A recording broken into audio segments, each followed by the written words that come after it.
Hi, this is Matt at Brantley Guitars, and this is my third video on creating a nut for an electric guitar. In this case, I'm making a nut for a Brantley Classic, antique pine classic that was damaged. So I'm replacing the nut that was on there. I originally had a bone nut. I'm replacing it with a deer antler nut that I've been making here. And in the last video, the line, let me see if I can get a good shot of this. So the line of the fret plane was drawn on the face of the nut. You can see that line there, and I've shaped the nut now roughly to the shape of that line. I've left a little bit of material above it so that I can cut slots in the nut for the strings to rest in. And let me see if I can show this.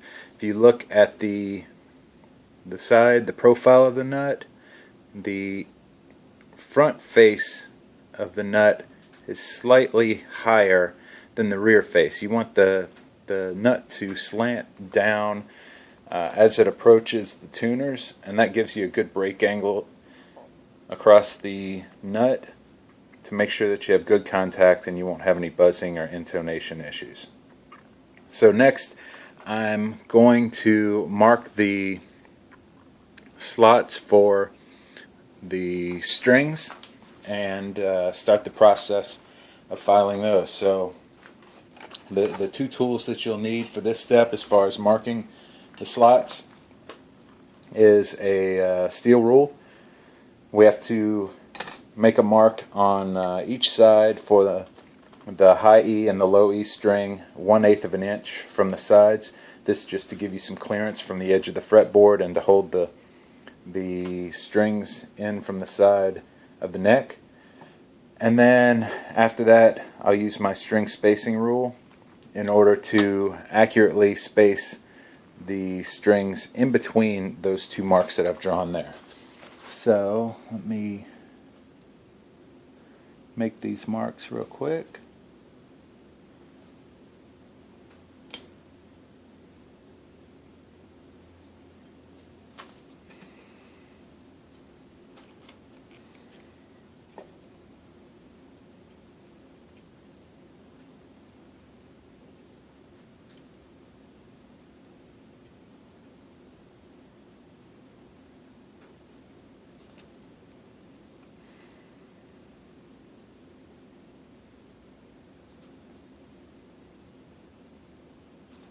Okay, there's my marks for my high E and my low E strings.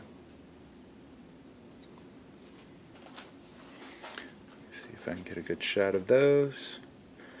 I know it's tough with the lighting on the bright material like these bone and antler nuts.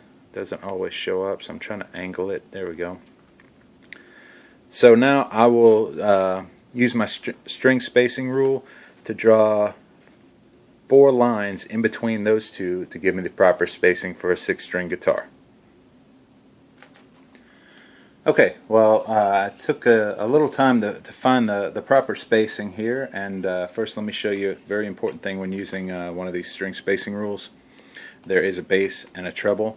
I always want to make sure that the nut is lined up properly so that you're putting the bass arrow toward the bass side of the nut. So on my nut here, I have the higher side toward the left as we're looking at it, so that the bass strings will be on this side, treble strings will be over here. That lines up with my rule.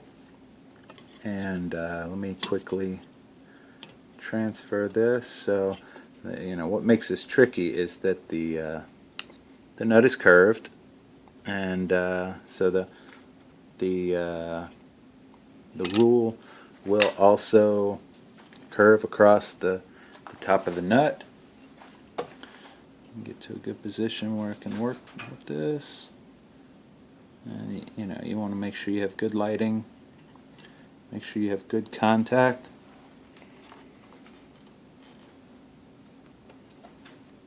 Draw a mark in each of the slots.